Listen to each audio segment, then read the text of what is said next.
Good morning. I'm Mary Utes. I use she, her pronouns, and I'd like to welcome you to Bucksmont Unitarian Universalist Fellowship's multi-platform worship.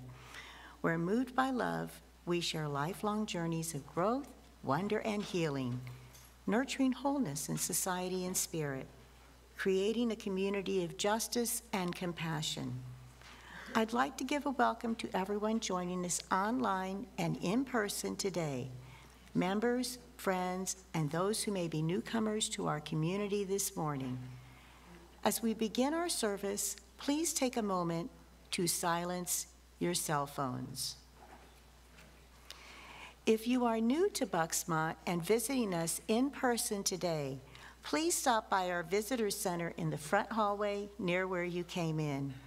There you can also make a name tag for yourself and find more information about Unitarian Universalism, Bucksmont Fellowship, and upcoming events. If you'd like a hymnal or a printed order of service, those are available near the entrance to the sanctuary. If you are visiting us online or prefer digital methods, please email our office administrator, Beverly, to sign up for our email newsletter and to get connected to our congregation.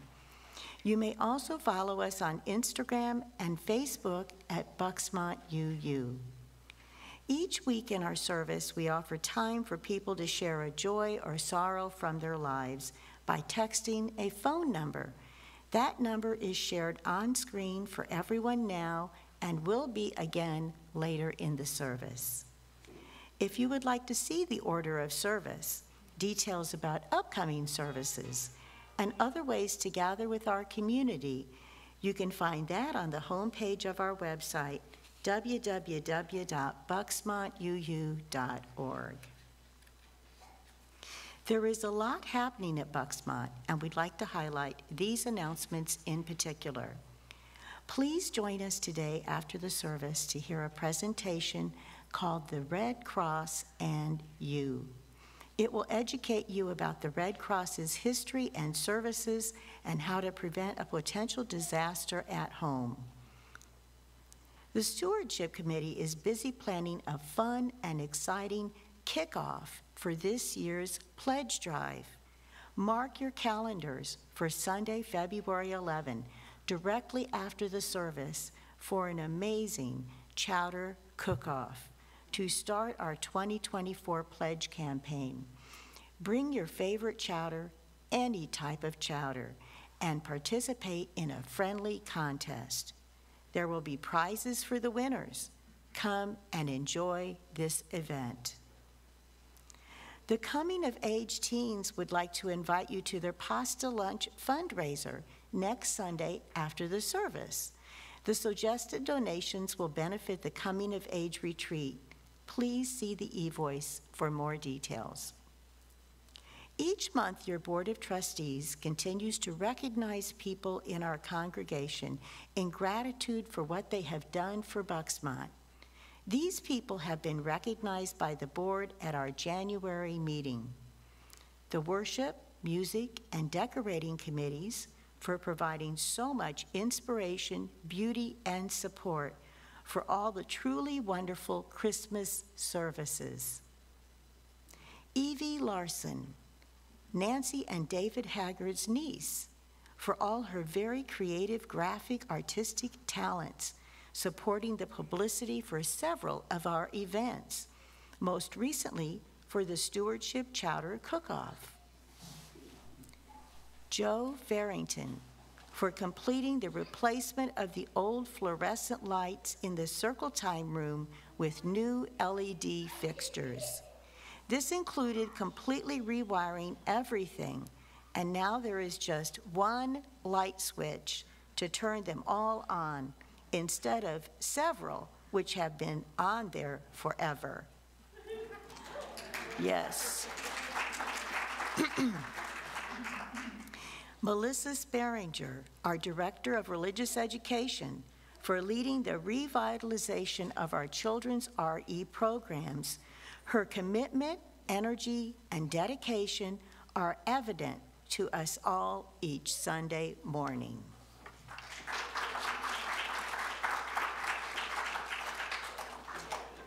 Whether you are a guest, friend, or member, we are glad you are part of our worship service today.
As we gather in our sanctuary, in our homes, or watch from mobile screens almost anywhere, we are all together. Those watching now on Sunday, and those who may be watching months from now. We are joined together for worship across both space and time. This is a free, creedless religious congregation. In the discipline of truth and the spirit of universal kinship, we join together in a cooperative quest for religious and ethical values, seeking to apply these values to the development of character, enrichment of the spirit, and service to all.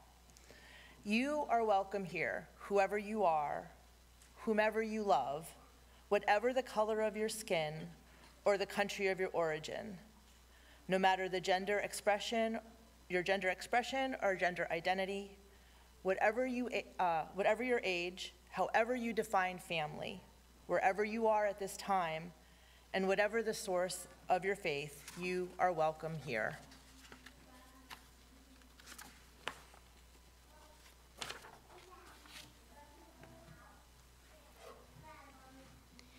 This morning, as we do each time we gather, we kindle our Unitarian Universalist chalice.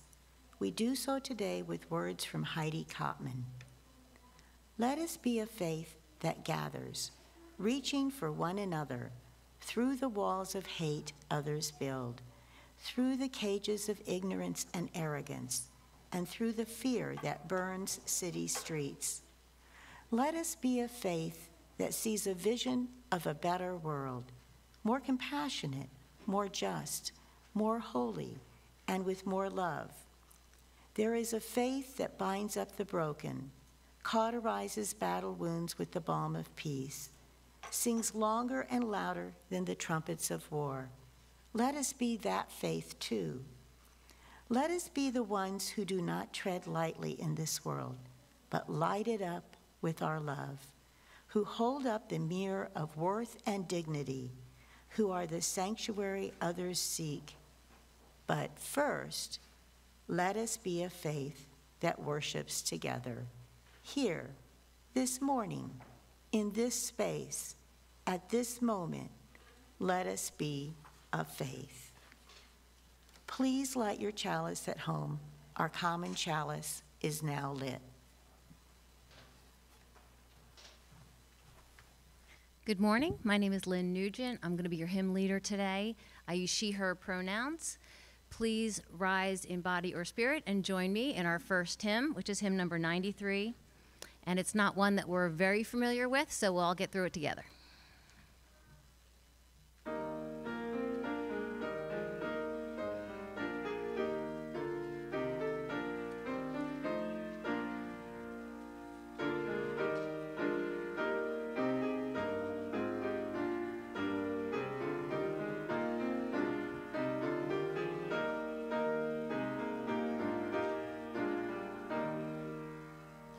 To mercy, pity, peace, and love, all pray in their distress, and to those virtues of delight return their thankfulness, return their thankfulness.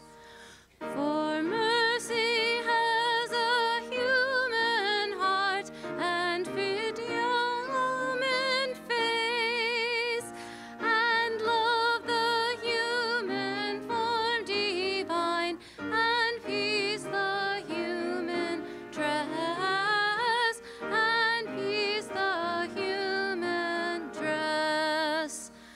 Then every one of every clime that prays in deep distress, praise to the human form divine, love, mercy, pity, peace, love, mercy, pity, peace.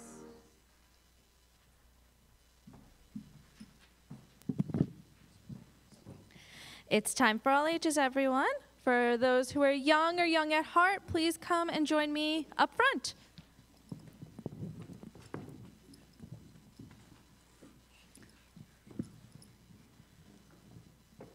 All right, so we have a wonder box today.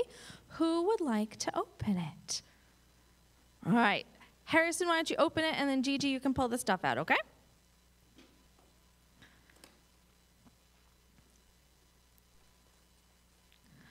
Do we know what those are? Flowers. They're a special kind of flower. Do we know what those flowers are called? No. They're lotus flowers. Lotus flowers represent karma, which is what the grown-ups are going to be talking about today after we go downstairs. Do you guys know what karma is? No? No clue. All right, that's fine. Why don't we share them, right? Can we let Amelia have one and James have one? Awesome. No, Gigi. Give one back to Harrison, honey.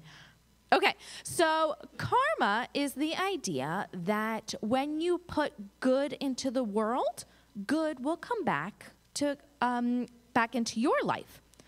So Lotus flowers represent karma because they are flowers that grow in muddy environments, in a difficult place. They grow in ponds, right? But they are beautiful, aren't they? Yeah. So the idea is that even when things are challenging or situations are muddy, if we make good choices and are kind and show graciousness and grace to other people, that will come back and have an effect in your life, and you'll have kindness and graciousness back into your life. Kind of like planting a flower. Does that make sense, guys? Yeah? No? Yes? Okay. We'll keep talking about it later. How's that sound? All right. Thank you all, and that's it for today. You want to put the flowers back?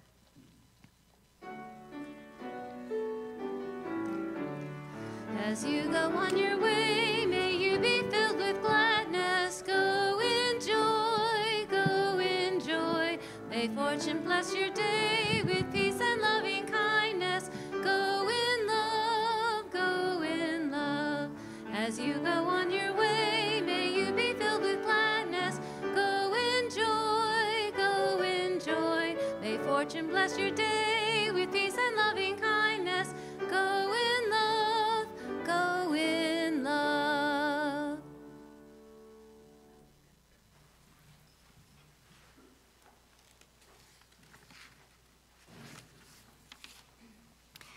The offering in liberal religion is a vital part of our history of faith. As a covenanted community, people who freely choose to be here, our voluntary giving is symbolic of that freedom of choice. Each week at Bucksmont, we share our offering with a different cause or organization in the community. For the month of January, we are sharing with Heeding God's Call to End Gun Violence. Gun violence was the #1 concern among our congregation on the last congregational survey done by the Peace and Justice Committee last spring. This organization seeks to energize the faith community and actively seeks an end to gun violence through education, public witness, and public advocacy. Heeding God's Call seeks to build a campaign by involving the public, media, and legislators to enact common sense gun laws, such as 1 handgun a month. Members of Bucksmont have been active with Heeding God's Call, most recently participating in the Doylestown Gun Violence Awareness Day. We ask that you participate in our morning offering in one of these ways. You can write out a check to Bucksmont and mail it into the fellowship. You may donate online now or at the end of our worship service, or you may place your donation into one of the baskets as they are passed. We will now receive the morning offering.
Our community continues to grow and thrive due to generous donations of both time and money.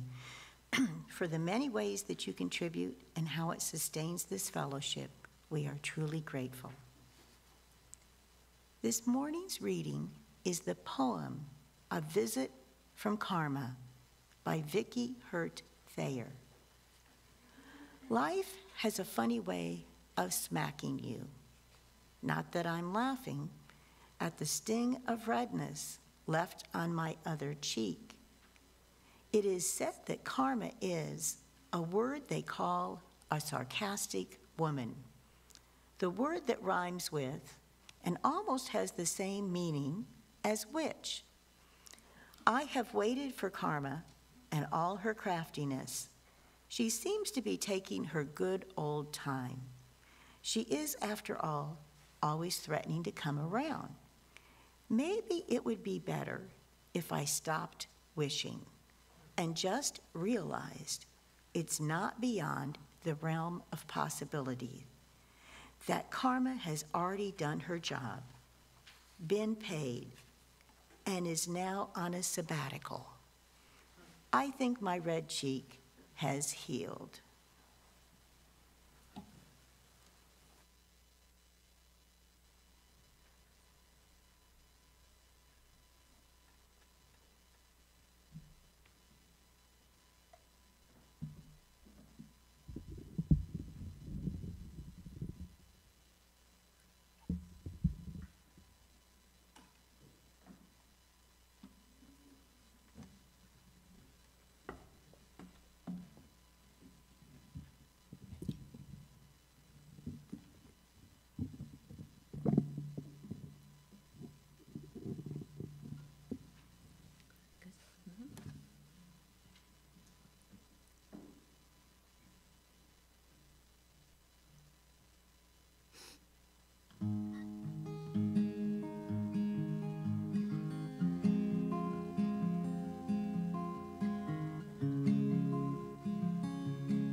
I'm like one of those Japanese bowls that was made long ago. I have some cracks in me. They have been filled with gold. That's what they used back then when they had a bowl to mend. It did not hide the cracks. It made them shine instead. So now every old scar shows from every time I broke, and anyone's eyes can see I'm not what I used to be.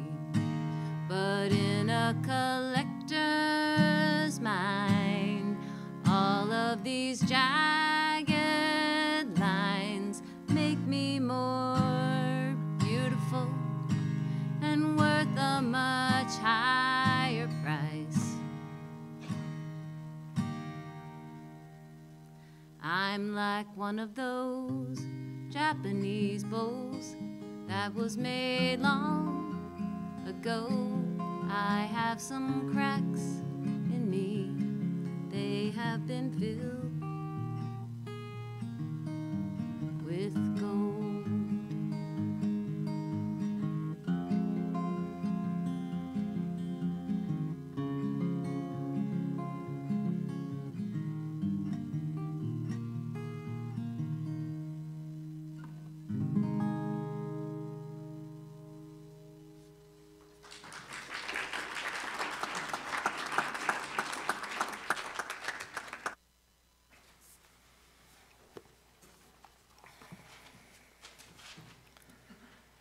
Good morning.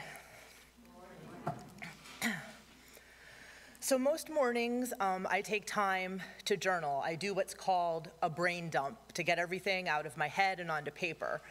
This morning practice helps me clear my mind and relieve stress. So a couple of weeks ago, while I was writing, I was ruminating over a person's bad deeds and how they impacted my life. I found myself praying to the karma gods to make this person's life miserable in 100 different ways. May their mattress always be lumpy. May they always have a rock in their shoe. May their tires always have a slow leak. May they always get a bad haircut. May they always find a hair in their food. And some not so benign wishes too. But you get the idea. I wanted this person to receive their fair share of bad karma I thought they earned. One of the great sages of our time, Taylor Swift, has a lot to say about karma. She sings that karma is her boyfriend, karma is a god, karma is the breeze in her hair on the weekend, karma's a relaxing thought, karma is a cat purring in her lap because it loves her. Karma is all of the good things she gets for keeping her side of the street clean. And the people who have wronged her or caused her and others pain, well, she has these words for them. Karma is when your check's about to bounce. Karma is the fire in your house. Karma is the thunder rattling your ground. Karma's on your scent like a bounty hunter, and karma is gonna track you down. This is the idea of karma I think most of us are familiar with. What goes around comes around. As it says in the Bible, we reap what we sow.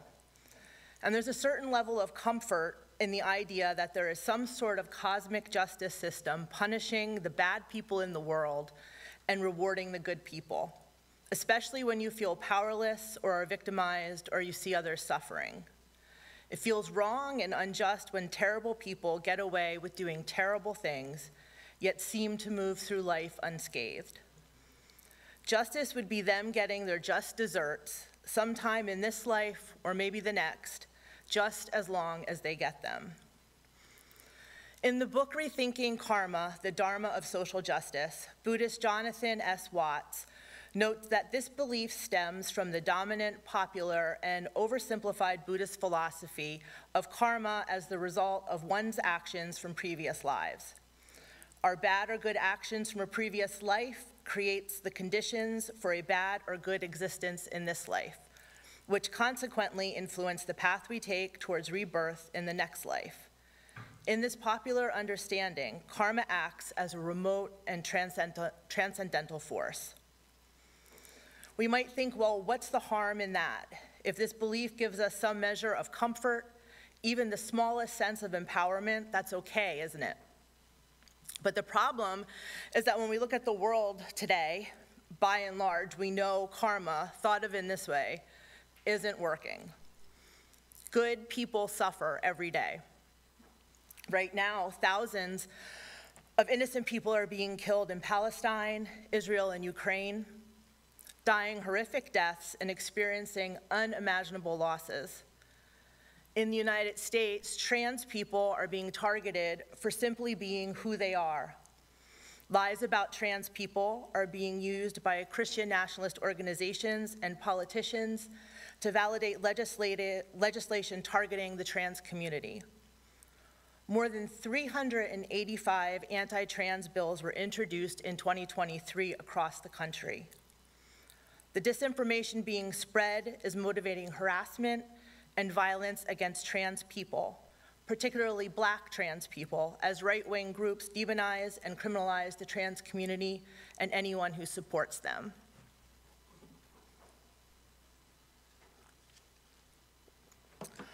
With the overturning of Roe v. Wade in 2022, women are being denied their right to health care and to their bodily autonomy.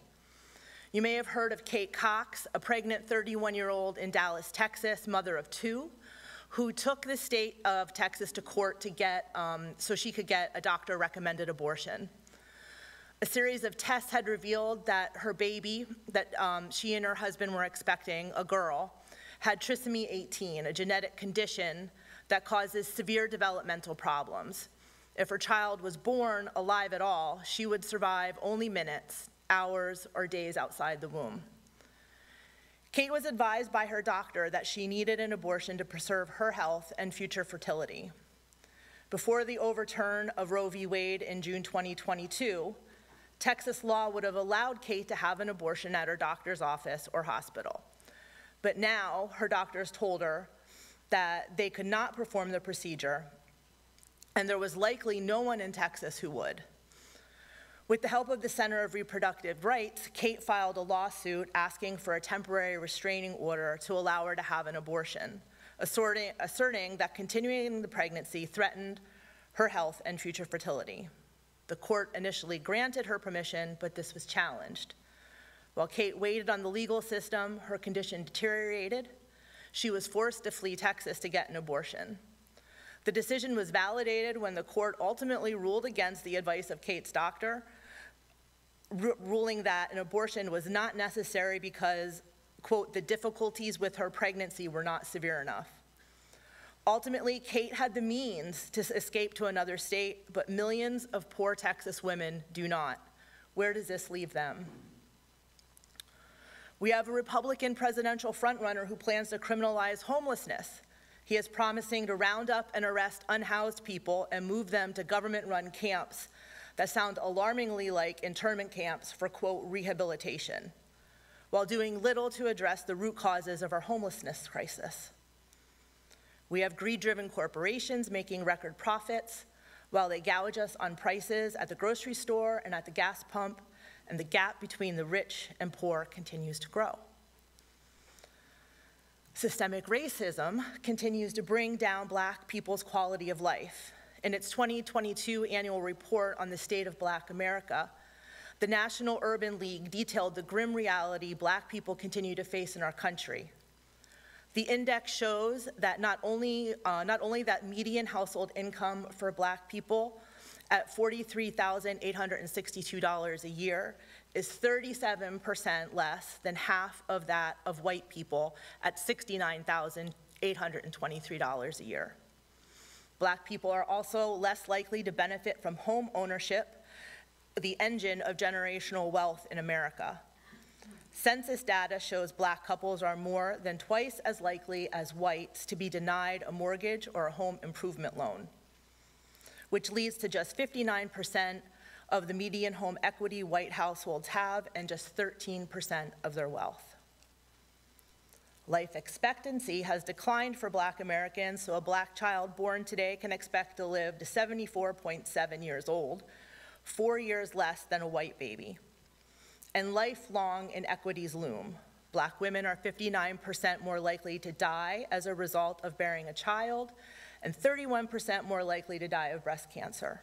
Black men are 52% more likely to die of prostate cancer. The index in the report uses US Justice Department statistics to chart social injustice differences, noting that Black people have been more than twice as likely as white people to experience threats or uses of force during police encounters, and 3 times more likely to be jailed if arrested. In 2020, they were 93% more likely to be victims of hate crimes. I could go on and on and on, and I want to scream, karmic justice, where are you? But relying on karma as it's popularly conceived is not going to help us and those who are oppressed and marginalized. In fact, Jonathan Watts, who I mentioned earlier, believes that a simplistic understanding of karma can be a dangerous thing.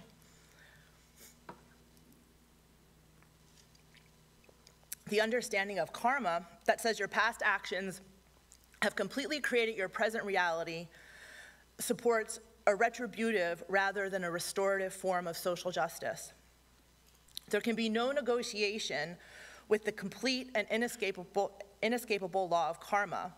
And so the economic, political, racial, or gender-based suffering that various people experience is their punishment of karmic fate.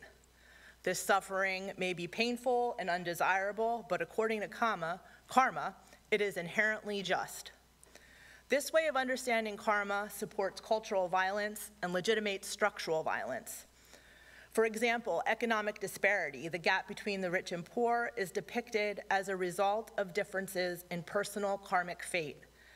This ultimately leads to conditions for direct violence, says Watts, when governments are seen as legitimate in violently oppressing those who reject their marginalization. Another danger is that this way of karma can lead to complacency and fatalism and keep us from fighting oppression and making real change. It provides the perfect theodicy. If there is an infallible cause and effect relationship between one's action and one's fate, there is no need to work towards social justice because it's already built into the moral fabric of the universe. In fact, if there's no undeserved suffering, there is really no evil that we need to struggle against. But we don't need to throw the karmic baby out with the bathwater. We can take our cue from Buddhist humanism, which focuses on caring for the living, working for the benefits of others, compassion, and altruism. It is concerned with issues of the world rather than on how to leave the world behind. It is concerned with benefiting others rather than oneself. It's an essentially optimistic belief in the core dignity of humans and their ability to transform themselves in a positive way. Buddhist humanists like UUs believe in the inherent dignity of all humans, our interdependence, and creating harmony through relationships. It is expressed through actions that contribute to the welfare of society, human rights, world peace, and social justice. If we take the concept of karma seriously, it implies that we are responsible for our future happiness right now. The qualities of my actions in this moment, the seeds I plant, yield my future experience. But not just my future experience, the experience of everyone my actions affect. Understanding karma in this way prompts us to acknowledge the ripple effect of our actions. Just as a pebble creates ripples in a pond, our deeds extend beyond ourselves, affecting the lives of others. UU minister Eric Hepburn writes that the unit of karma is action, the basis of interdependence and the cause of the entire cycle of cause and effect. The chain of causality, or more accurately, the interconnected web of causality, is not made only of the actions of people or only of the action of animate beings. It is made up of the actions of all existence. It does not stop for time. It does not stop at our comfort zone or at the boundary of our skin or at the edge of our thoughts. The 14th Dalai Lama explained it this way: all events and incidents in life are so intimately linked with the fate of others that a single person on his or her own cannot even begin to act.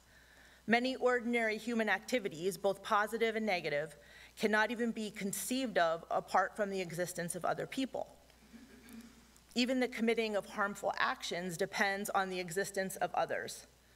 Because of others, we have the opportunity to earn money if that's what we desire in life. Similarly, in reliance upon existence of others, it becomes possible for the media to create fame or disrepute for someone. On your own, you cannot create any fame or disrepute, no matter how loud you might shout.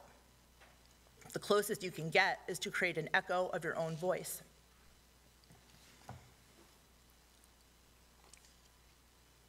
The Dalai Lama goes on to say that recently, I am emphasizing that due to the modern economy and also due to information and education, the world is now heavily interdependent, interconnected. Under such circumstances, the concept of we and they is gone. Harming your neighbor is actually harming yourself. That is actually creating your own suffering. And helping your neighbors, showing concern about others' welfare, actually these are the major factors of your own happiness. If you want a community full of joy, full of friendship, you can create that possibility. If you remain negative and meantime want more smiles and friendship from your neighbors, that's illogical. If you want a more friendly neighbor, you must create the atmosphere. Then they will respond. Thus, he says, interdependence is a fundamental law of nature. Not only higher forms of life, but also many of the smallest insects are social beings who, without any religion, law, or education, survive by mutual cooperation based on an innate recognition of their interconnectedness. The most subtle level of material phenomena is also governed by interdependence. All phenomena, from the planet we inhabit to the oceans, clouds, forests, and flowers that surround us, arise in dependence upon subtle patterns of energy. Without their proper interaction, they dissolve and decay. This is the religious root of karma, understanding the proper interaction of things, understanding the proper interactions of action, and more specifically, understanding the proper interactions of human action. Buddhist Annam Thabuten proposes that everything we are witnessing right now in the world, both at a personal level and at a larger societal level, is the fruition of all the choices that people have made over time, along with the choices people are making today. It includes the choices that you and I make today, as well as the choices our parents, grandparents, and ancestors made. It also includes the state of consciousness in which they lived. Today, we are witnessing a host of ecological crises, including earthquakes, fires, and climate change. Much of this environmental crisis is a result of human action. From that perspective, we can see that the actions we take or do not take have a great impact, an impact that goes beyond our own personal life. The ecological crisis is a human creation, even though some people may deny it. As humanity, we all created it together. Its reality is a karmic manifestation that we can no longer deny. We are all witnessing the law of karma. Everything that is happening in the world is no longer someone else's karma. It's our karma. In the end, your karma is my karma, and my karma is your karma. We all share the same fate. But we have the power to reshape the future, our own future, as well as the future of humanity with our actions. This means that instead of framing actions as good or bad and producing good or bad karma, we need to use a different framework and ask ourselves, does this action lead to suffering for us or for others, or not? As American preacher and poet Edwin Hubble Chapin observed, every action of our lives touches on some chord that will vibrate in eternity. Let us choose wisely. May it be so.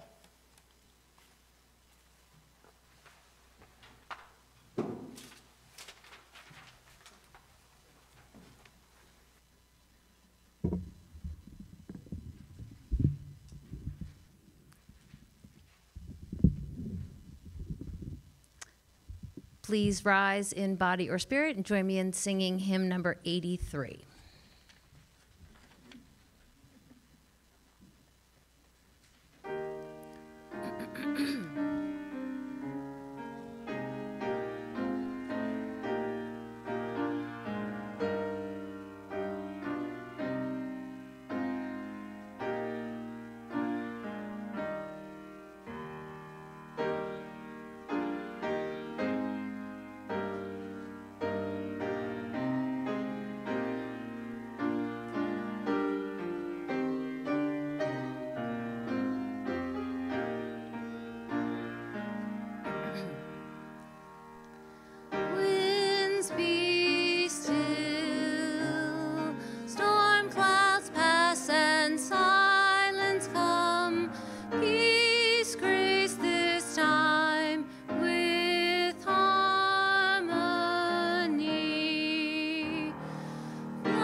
let us now enter into a time of awareness within ourselves and connection beyond boundaries.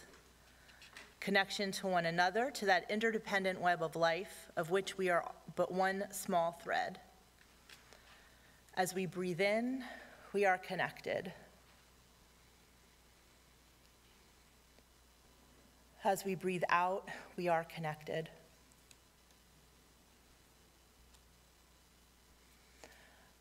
A lantern with moon and star shapes casting light onto dark walls.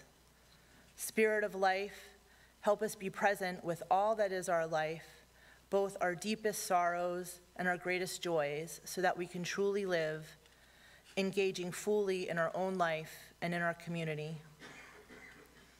Spirit of community, help us know how linked we are, how each one of our cares touches us all. Help us to ask for support when we are in need and offer our support to others when we are able, so that we may rest in the solace of one another's love. Spirit of love, help us to love our neighbors as we love ourselves, so that we might fully embody love and resist hatred. Spirit of resistance, help us stick up for what is right, even when we are tired or afraid. Help us to dream of the world as it should be and act to bring that world about. Help us find hope each day. Spirit of hope, help us through this day and each day. Help us be present for all that is our life. For all this we pray. Amen and blessed be. As we breathe in, we are connected. As we breathe out, we are connected. May our minds create a vision of the world radical enough to be called holy. May our actions contain the promise of hope and the commitment to justice. May our hearts remember that love is a power that resists all forms of fear. By our thoughts, by our actions, by our hearts, and by our very breath, may it be so.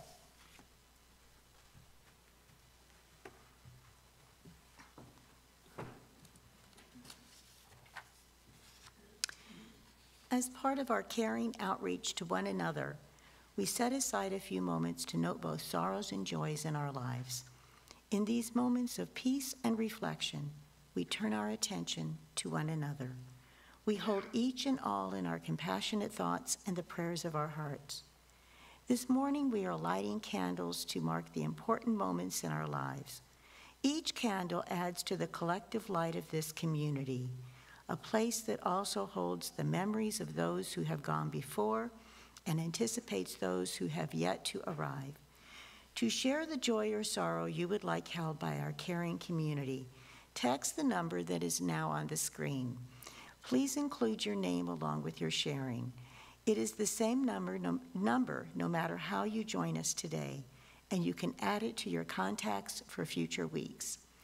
I will read them aloud, and Beth will light a candle on your behalf. What is shared today will go out in our weekly caring notes for those who cannot be with us this morning. Please remember to include your first and last name with what you share.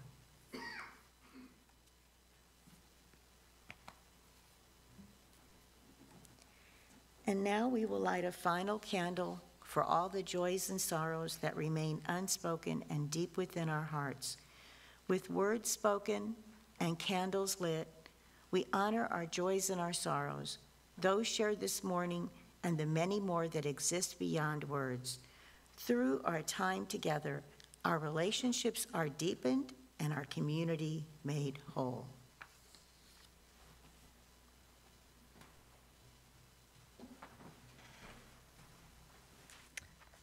Please rise in body or spirit. Join me in singing our final hymn, Let This Be a House of Peace.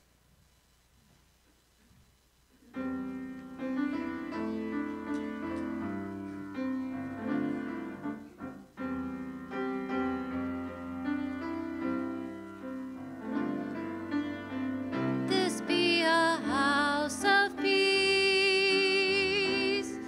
of nature and humanity, of sorrow and elation.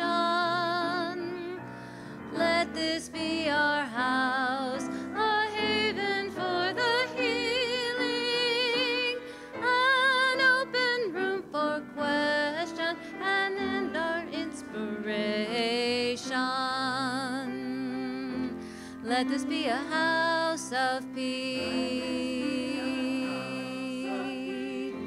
Let this be a house of peace. House of freedom, guardian of dignity and worth held deep inside us. Let this be our house, a platform for the free voice, where all our sacred differences here shall not divide us. Let this be a house of peace. Let this be a house of peace. Let it in this house seek truth, where scientists and mystics abide in reverence here.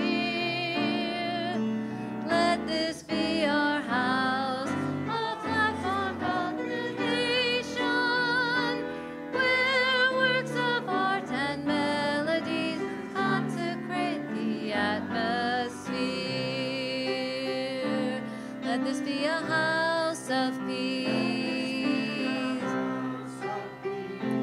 Let this be a house of peace.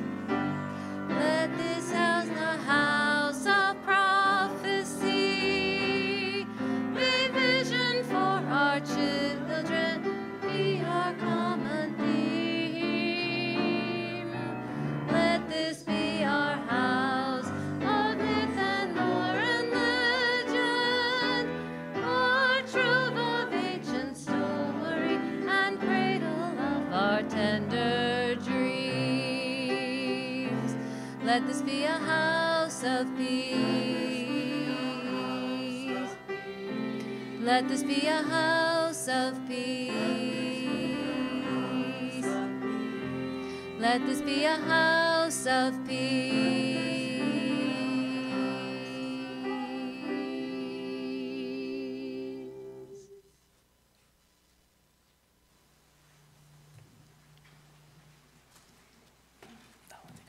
That's okay.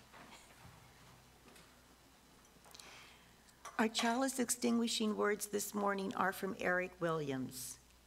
As we extinguish our chalice and prepare to leave this place, may the spirit of love be a living flame before you, a guiding star above you, a firm path below you, and a gentle presence behind you.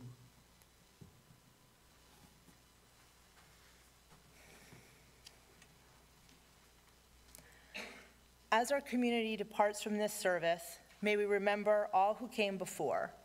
May we imagine all who will come after. May we honor all who are present with us here and now. In our time together, we create this community, one of promise, one of commitment. In our time together, may each of us become a sanctuary for all we meet on the journey. May we go together now and return again.